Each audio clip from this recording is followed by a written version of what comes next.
తెలుగు చిత్ర పరిశ్రమలో మహిళల రక్షణకు సీఎం రేవంత్ రెడ్డి భరోసా ఇవ్వాలని డిమాండ్ చేశారు. Telugu film producers council AP అధ్యక్షుడు Ketireddy Jagadishwar Reddy cinema, IT, banking రంగాల్లో మహిళలు, యువతుల నుంచి ఫిర్యాదులు పెరిగిపోతున్నాయని, వీటిపై రేవంత్ రెడ్డి ముందుకొచ్చి కంప్లైంట్స్ ఇవ్వలేకపోతున్నారని అన్నారు.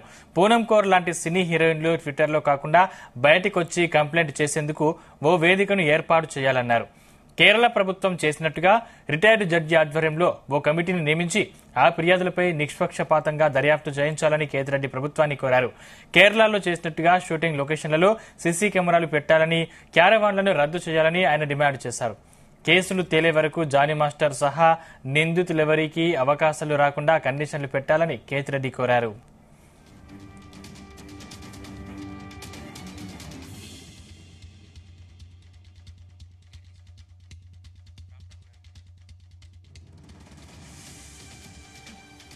రైట్, ఇక ఇదే విషయం గురించి వివరించడానికి కేతిరెడ్డి గారు మాతో పాటు, నిర్మాత గారు మాతో పాటు ఫోన్ లైన్ అందుబాటులో ఉన్నారు. కేతిరెడ్డి గారు నమస్కారం అండి.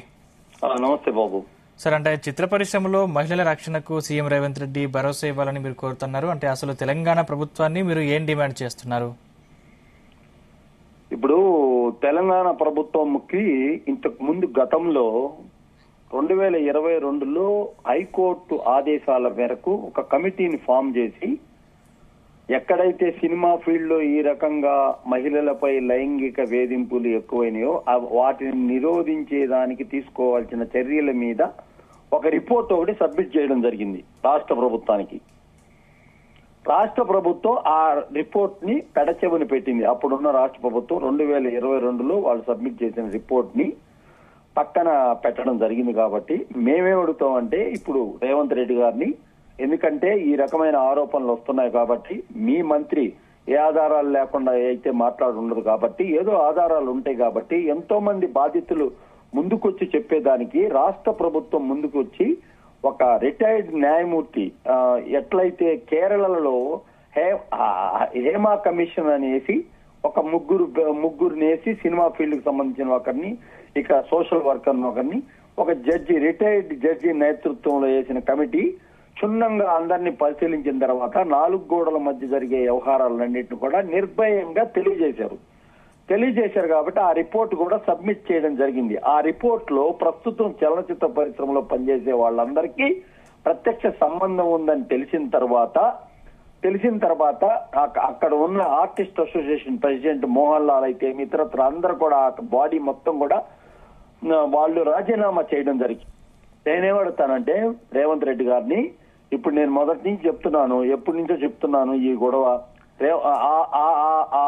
ఇచ్చిన సబ్మిషన్ 2022లో ఇచ్చిన సబ్మిషన్ పక్కన పెట్టి ప్రస్తుతం కొత్తగా లేటెస్ట్ గా చాలా విషయాలు వస్తున్నాయి కాబట్టి అసలు ఈ లైంగిక వేధింపులను తీసుకోవాల్సిన చర్యల తర్వాత మాట్లాడదాము. అసలు ఈ లైంగిక వేధింపుల గురించి నిర్భయంగా చెప్పేదానికోసం మహిళలకి ముందు ఉండి మీరు నడిపించాలని చెప్పి నేను అడిగాను, ఆల్రెడీ నేను కోరాను. అదేవిధంగా జానీ విషయంలో కూడా నేను ఫస్ట్ నుంచి మాట్లాడేది ఒకటే మాట్లాడుతున్నాను. ఎప్పుడైతే ఈ పోక్సో చట్టం ఉంటుందో అప్పుడు అతనికి బెయిల్, అతనికి ఈ నేషనల్ అవార్డు కూడా ఇవ్వకూడదని ఫస్ట్ టైం డిమాండ్ చేసింది నేను డిమాండ్ చేశాను. అదేవిధంగా జాతీయ జ్యూరీకి 70 చలనచిత్ర 2022 చలనచిత్ర పరిశ్రమ అవార్డుల కమిటీకి కూడా ఒక లెటర్ ద్వారా విన్నవించడం జరిగింది. నేను తప్పకుండా ఏంటంటే ఎవరు నిర్దోషులు ఎవరు నిరపరాధులు అనేది ఇప్పుడు దీని వెనకాల ఉన్న వాళ్ళు నిజంగా ఇప్పుడు పూనం కౌర్ అయితే వాళ్ళందరూ కూడా మాట్లాడుతున్నారు. ఏ భయంతో వాళ్ళు ముందుకు రావట్లేదు అనేది తెలియాలంటే ఇలాంటి కమిషన్ ఒక దాన్ని వేయాల.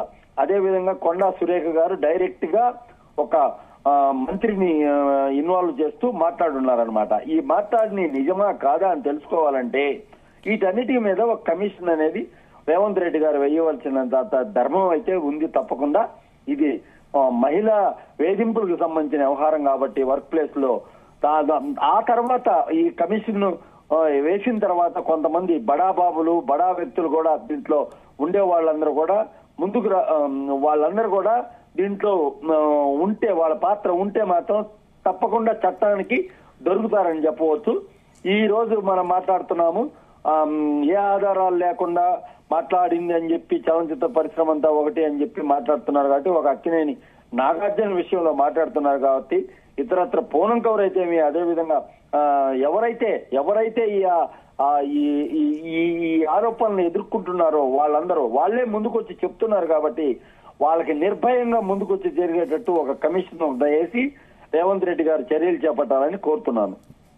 కేతిరెడ్డి గారు అంటే ఇక్కడ మా ఉంది అంటే వాటికి చెప్పుకోవచ్చు కదా, ఇంకా వేరే అసోసియేషన్ పెడితే అది ఎలా ఉండాలంటారు? మా అసోసియేషన్ అనేది విత్ ఇన్ ద ఇండస్ట్రీలోనే ఉంటుంది. అదే విధంగా Telugu film chamber of commerce అనేది విత్ ఇన్ ద ఇండస్ట్రీలో ఉంటుంది. వాళ్ళు ఏదో అంత దాన్ని క్షుణ్ణంగా పరిశీలించే అంత పరిస్థితి అయితే వాళ్ళకు ఉండదు. మా అసోసియేషన్ ఎంతవరకు చేయగలుగుతుంది, కంప్లైంట్ వస్తే తీసుకోగలుగుతుంది, కానీ వాళ్ళేం అథారిటీ కాదు కదా. అంటే అథారిటీ అంటే ప్రభుత్వం కాదు కదా. ప్రభుత్వం అయితే ఇప్పుడు ఆ అమ్మాయి పోలీసులకి ఇచ్చింది కాబట్టి, Jani master assistant police station పోయి ఇచ్చింది కాబట్టి ఇంత దూరం నడుస్తుందే కానీ లేదు మా అసోసియేషన్ అనుకో కూర్చోబెడతారు, మాట్లాడతారు, ఏదో రకంగా ఏదో అది ఇదేదో అంటారు. ఇవన్నీ జరిగే పనులు కాదు. ఈ మా అసోసియేషన్, ఈ ఫిలిం ఛాంబర్ వీళ్ళంతా ఏం చేయలేరు అనమాట. వీళ్ళంతా ఊరికిన హేమా విషయంలో కూడా అప్పుడు డ్రగ్స్ విషయంలో దొరికినప్పుడు కూడా ఇది జరిగింది కదా. ఇప్పుడు నేనేం అడుగుతానంటే, నేను డిమాండ్ చేసేది ఏంటంటే, ఇంకో డిమాండ్ కూడా ఉంది. అప్పుడు డ్రగ్స్ కుంభకోణం అని చెప్పి అకుల్ సబర్వాల్ వచ్చి ఒక్కొక్కరికి సమన్ ఇచ్చి అందరినీ పిలిపించి ఇన్వెస్టిగేషన్ చేశాడు. ఇన్వెస్టిగేషన్ చేసిన తర్వాత అందరూ వీళ్ళకి సంబంధం లేదని చెప్పి తేల్చారు. అది ఇన్వెస్టిగేషన్ వన్ సైడ్ గా జరిగిందని తెలుస్తుంది కాబట్టి రేవంత్ రెడ్డి గారు తిరిగి ఈ ఇన్వెస్టిగేషన్ చేపట్టి సినిమా ఫీల్డ్ లో చలనచిత్ర పరిశ్రమలో డ్రగ్స్ తో సంబంధం ఉన్నవాళ్ళు, నేను సుప్రీంకోర్టులో కూడా కేసు వేశాను, డ్రగ్స్ తో సంబంధం ఉన్న వాళ్ళందరినీ కూడా నిష్పక్షపాతమైన దర్యాప్తు అనేది చేపించి దాంట్లో కూడా ఇన్వాల్వ్ చేయాలి. దాంట్లో కూడా ఎవరన్నా ఉంటే ఈ బడా బాబులు, ఈ బడా వ్యక్తులు ఎవరున్నా కూడా వాళ్ళ మీద కఠినమైన చర్యలు తీసుకోవాలని చెప్పి దాన్ని కూడా నేను చెప్తున్నాను. ఇవన్నీ కూడా రేవంత్ రెడ్డి గారిని కలిసి వారిని కోరడం జరుగుతుంది. ఏ రకంగా అయితే ఇప్పుడు ఈ నంది అవార్డ్స్ బదులుగా గద్దర్ అవార్డ్స్ అనే అనౌన్స్ చేయడం అయితేమి, ఇతరత్ర ఏదైతేమి, ఈ రేట్లు పెంచుకునే విధానం అయితేమి, వీటన్నిటి మీద అన్ని రకాలుగా, అంటే చిత్ర పరిశ్రమ అంటే ఏం స్పెషల్ ఏం కాదు కదా, వినోదాన్ని అందిస్తారు కాబట్టి వీళ్ళు ఇప్పుడు ఒక మహిళా మంత్రి ఏదో ఆమె దగ్గర కొన్ని ఆధారాలు ఉన్నాయని చెప్పి చెప్తుంది. చెప్పకపోతే ఆమెకి ఎవరో ఒకరు ఇచ్చిన ఫీడ్బ్యాక్ ని బేస్ చేసి మాట్లాడింది అనేది కూడా వాళ్ళు చెప్తున్నారు. అయినా దీంట్లో సమంత బాధితురాలు సమంత ఎప్పుడు కూడా ట్విట్టర్ లో వీటిల్లో హాస్పిటల్లో ఉన్నట్టు, తనకేదో పెద్ద డబ్బు చేసినట్టు, ఇలా సింపతి గెయిన్ చేస్తూ నాగచైతన్య చేసిన తప్పు అన్నట్టు చేస్తూ ఉంది. చాలా రోజుల నుంచి ఆ క్రమంలో ట్విట్టర్ లో అది ఇండైరెక్ట్ గా నాగార్జున ఫ్యామిలీనే బేస్ చేసి మాట్లాడుతుంది కాబట్టి మాట్లాడటం జరుగుతుంది కాబట్టి తప్పకుండా వీటన్నిటి మీద క్షుణ్ణంగా అయితే దర్యాప్తు అనేది జరగాలని చెప్పేసి మేము అడుగుతున్నాము. హేమా కమిషన్ లాంటి కమిషన్ జరగాలి. ఈ రోజు మనం ఏదో మంత్రి క్షమాపణ చెప్పింది, సమంతకు చెప్పింది, నాగార్జున చెప్పలేదు, నాగచైతన్య చెప్పలేదు. అంటే సినిమా ఇండస్ట్రీ అందరూ ఒకరుగా ఉంటారంటే అంతా ఒకరుగానే ఉంటారు కాబట్టి ఈ రోజు నాగార్జునకి ముందుకొచ్చారు. నాగార్జున కూడా పరువు నష్టం దావా వేసాడు కాబట్టి ఈ తేలికలిగి చాలా రోజులు పడుతుంది. కాబట్టి నేనేం చెప్తానంటే, ప్రభుత్వం మీద చిత్తశుద్ధితో ఒక కమిషన్ వేసి, రిటైర్డ్ న్యాయమూర్తి ఆధ్వర్యంలో ఒక కమిషన్ వేసి సినిమా ఇండస్ట్రీలో నిరభ్యంతరంగా వచ్చి మీరు మీ సమస్యలను ఎలివించండి అని అంటే అప్పుడు తెలుస్తుంది సినిమా ఫీల్డ్ ఏ విధంగా నడుస్తుంది అనే దానికి గల కారణాలు ఏంటి, అయ్యేంటి ఆధారాలతో వస్తేనే కుదిరేటట్టు. లేదంటే ఊరికే ఫాల్స్ కేసు పెట్టి ఎట్ట చేయడం కాకుండా వీళ్ళు ఎక్కడెక్కడ ఎప్పుడెప్పుడు ఎవరెవరిని కలుసుకున్నారు, హోటల్స్ లో కలుసుకున్నారు అనుకో, ఆ ఆధారాలన్నీ తీసి ఇన్వెస్టిగేషన్ దర్యాప్తు అనేది కరెక్ట్ గా జరిగి ఈ సినిమా వాళ్లపై ఉన్న ఈ మాటలు నిజమా అబద్ధమా అనేది తేల్చాల్సిన అవసరం ప్రభుత్వం మీద ఉంది. ప్రభుత్వంలో సినిమా అనేది ఎంటర్టైన్మెంట్ ఇండస్ట్రీ కాబట్టి వీళ్ళకి కొంచెం గ్లామర్ ఫీల్డ్ లో ఉంటారు కాబట్టి వీళ్ళు ఎవరిని ఏమైనా ఇప్పుడు గ్లామర్ ఫీల్డ్ కాబట్టి వీళ్ళు సెలబ్రిటీలుగా ఉంటారు కాబట్టి ఈ రోజు సెలబ్రిటీలు కాబట్టి ఇప్పుడు మన మంత్రి గారు మంత్రి గారు మాట్లాడారా, లేకపోతే నిజంగా దాంట్లో నిజాలు ఉన్నాయా? ఇవన్నీ తెలియాలంటే దర్యాప్తు అనేది జరగాలని నేను డిమాండ్ చేస్తున్నాను బాబు. కేతిరెడ్డి గారు, అంటే పూనం కౌర్ లాంటి ఒకరిద్దరు బయటకు వచ్చారు తప్ప మహిళలు ఎవరు ముందుకు రావట్లేదు కదా. ఒకవేళ ఎవరైనా వస్తే వారికి నెక్స్ట్ సినిమాలో అవకాశాలు నిజంగా మీరు అన్నట్లు కమిషన్ పెడితే వాళ్ళు బయటికి వస్తారంటారా? మహిళలు స్వేచ్ఛగా తమ పని తాము చేసుకుంటారంటారా? ఎవరు కూడా ఇప్పుడు అంతకుముందు మాధవీలత చెప్పింది, అంతకుముందు చాలా మంది చెప్పున్నారు. రాధికా గుప్తా అనే అమ్మాయి చెప్పింది ఈ కాస్టింగ్ కౌచ్ గురించి. శ్రీరెడ్డి అనే అమ్మాయి అక్కడ ఫిలిం ఛాంబర్ ముందు చెప్పింది. ఆ శ్రీరెడ్డి చేసిన గొడవకే ఈ కమిషన్, ఈ హైకోర్టు ఆదేశాల మేరకు ఒక కమిషన్ వేయడం జరిగింది. వాళ్ళు ఇచ్చిన రిపోర్ట్ ని ఇప్పుడు దాకా చేయలేదు. కాబట్టి ఏంటంటే ఎవరు రారు అని అనుకునే దానికి లేదనమాట. అంటే ఇప్పుడు భయంతో ఉంటారు. పని కల్పించేది ఒక నైపుణ్యము, పని కల్పించేది అనే దానిపైన ఎప్పుడు బేస్ చేసి ఉండదు. వాళ్ళకి నిజంగా వర్తుంటే ఇప్పుడు పెద్ద పెద్ద హీరోలు ఉంటారనుకోండి, వాళ్ళకి వీటితో సంబంధం ఉందనుకోండి, వాళ్ళని పెట్టి సినిమా తీరా తర్వాత ఎందుకు తీస్తారు కదా. ఇక్కడ కావాల్సింది డబ్బులే కదా నిర్మాతలకి. వాళ్ళు ఆ రకంగా ఇప్పుడు కేరళలో కూడా చాలా పెద్దవాళ్ళ మీద ఆరోపణలు వచ్చినప్పుడు వాళ్ళు పెట్టడం లేదా సినిమాల్లో? పెట్టకూడదని రూలే ఉండదు కదా. అది వేరు ఇది వేరు అనమాట. ఇది జాగ్రత్తగా ఉండే దానికోసం ఇంకా జాగ్రత్తగా ఉంటారు కదా. జాగ్రత్తగా ఉండేటానికి తీసుకున్న చర్యల్లో ఇది ఒక భాగం.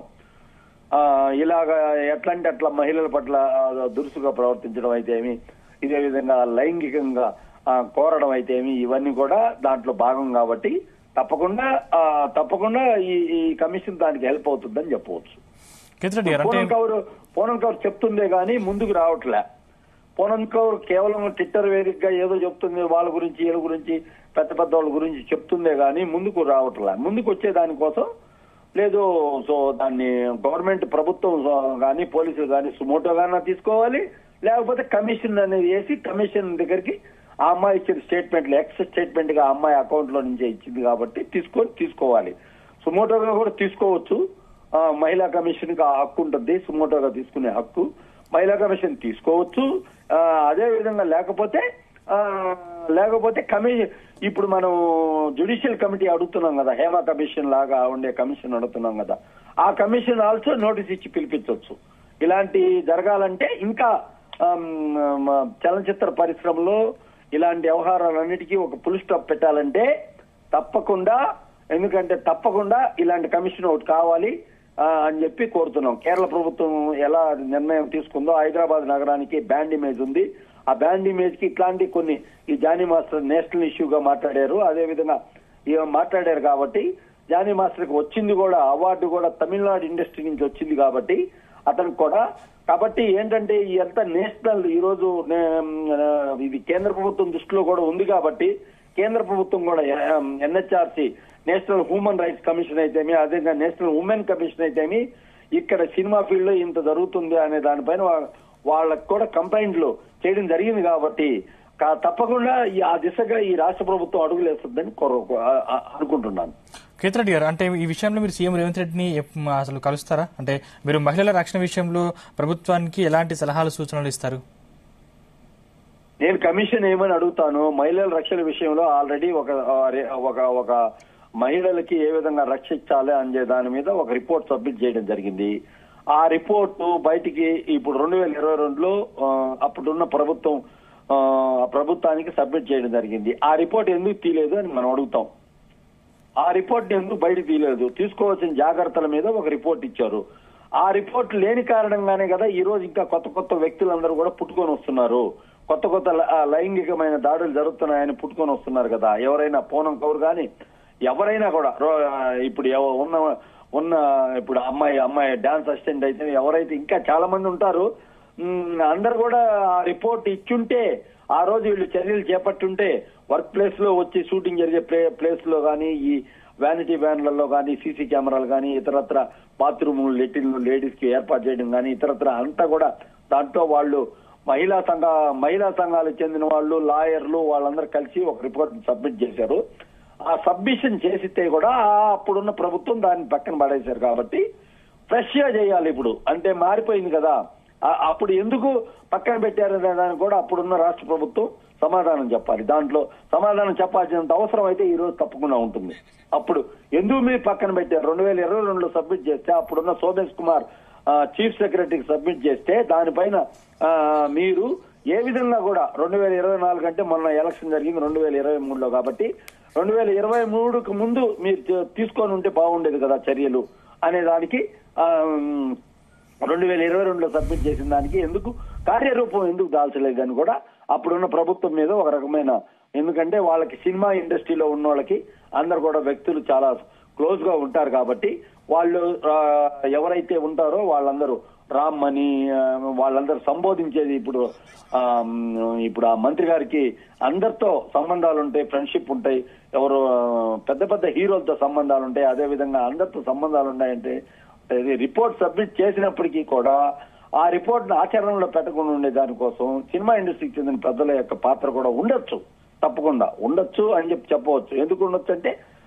ఇదంతా ఏదో తలకాయ నొప్పి అని అన్నట్టు ఇదంతా ఏది అంటే లేడీ పవర్ పెరగకూడదు కదా, ఇది మ్యాన్ అంటే మనిషి